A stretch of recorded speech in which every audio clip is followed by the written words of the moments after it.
disgusting. Hey, I had a question. You ever Yeah. auditioned for SNL? I didn't. I got asked. I got asked to audition twice, and at the time, I remember my manager. They were like, they were like, SNL feels like a step back. If you already got films, you got TV going, you're already doing your thing. If you go to SNL, it's kind of a step back. So yeah. What year was this? That was 2000. I want to say 7 or 8. Okay. And that's when the movies was really popping. yeah. I mean, and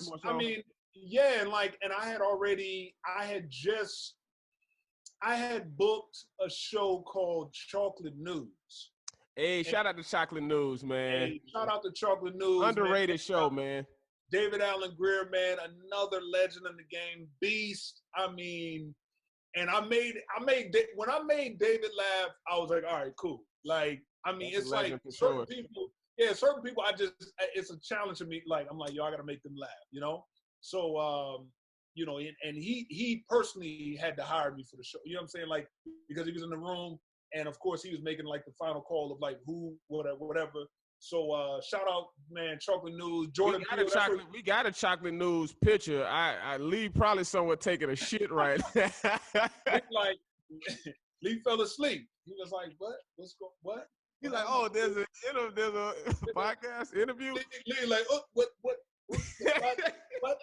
We on the pot. Hold on, we on the podcast. Okay. Oh, jeez Louise.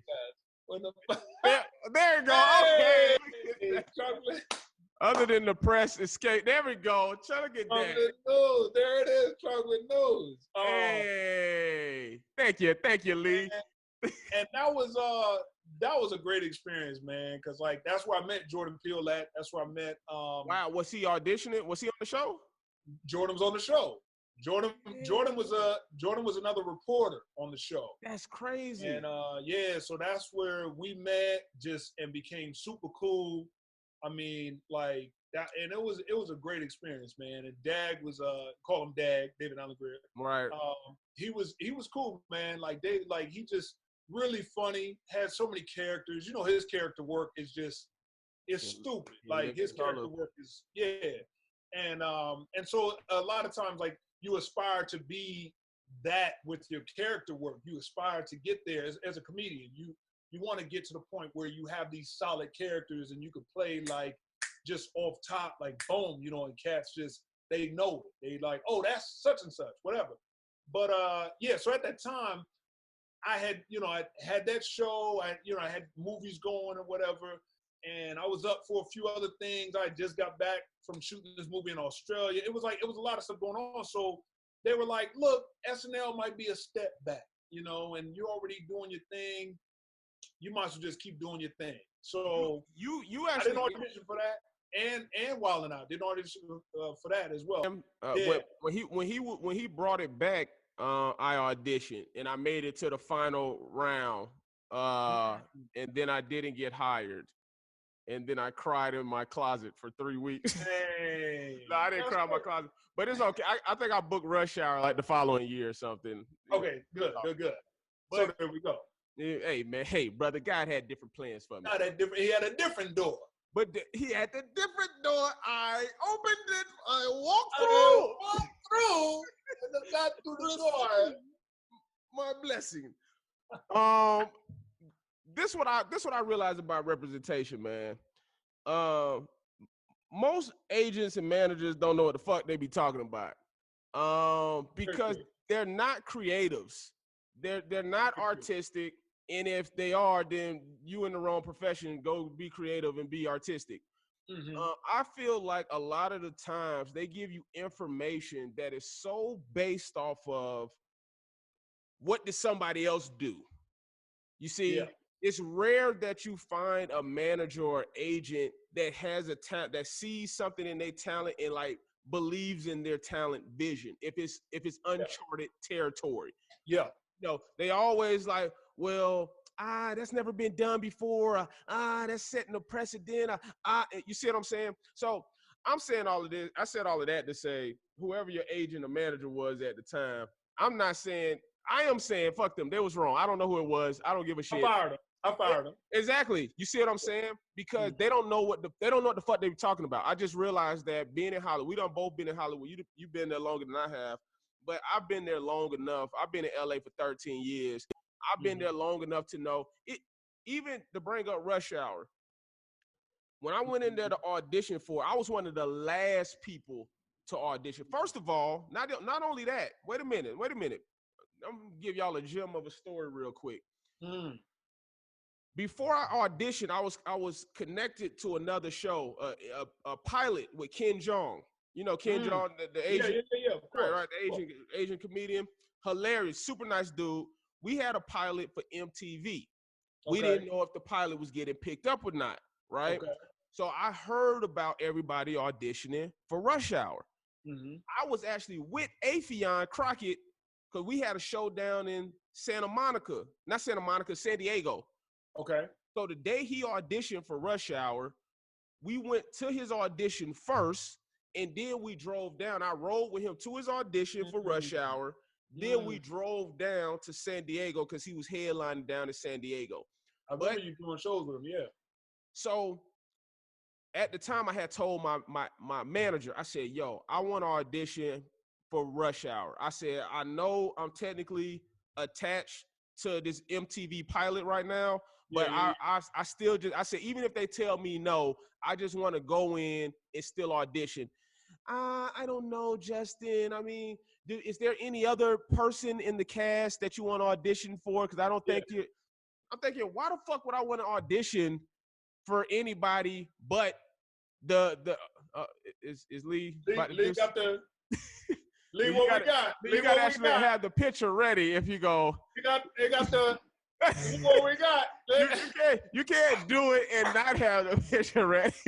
He said, "Let me pump fake you. Let me pump fake you. Let me pump fake you. Let me." Hey.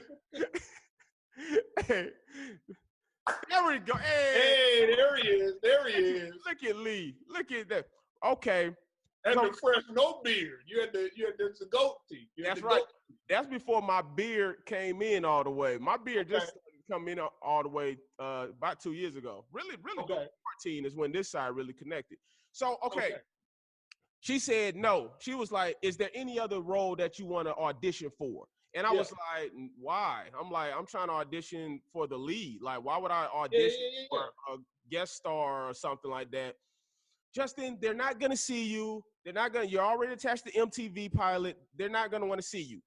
Fortunately for me, I did a diversity showcase for CBS back in 2011. Oh, with Fern, right? Fern. Let me tell you who else was in that class for that showcase. Me, Tiffany Haddish, Hassan Minaj, London Brown, who's on Ballers, Fortune Feimster, who did a lot with Chelsea Show. All of us was in the same 2011 CBS Diversity Showcase. Fern, they couldn't find who they wanted, and they wanted to go with, well, it's common knowledge. T.I. was supposed to play that role for Rush Hour, and so they was like, we need to find somebody. You got to find somebody. Find somebody. So Fern remembered me from the CBS showcase. She suggested my name. You see, and she's like, bring in Justin. So it's fourth quarter, 2 minutes left, bruh. When they either go find a replacement or they're not shooting the pilot at all. So that was CBS mindset. It's like either we find a replacement or we not shooting the pilot. Yeah. 2 minutes on the clock. Here I come.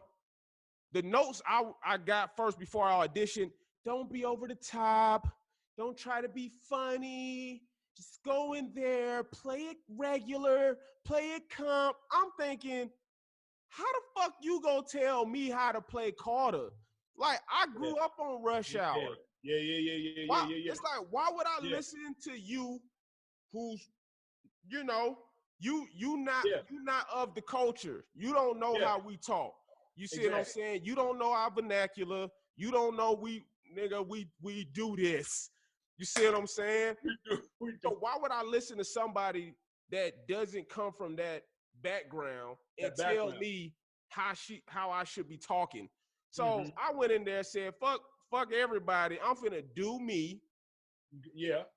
And then as you see, I booked. You booked it. I booked the show. So and you was killing, man. I was so mad that it's CBS. So you couldn't even give them 100% Justin Hires though.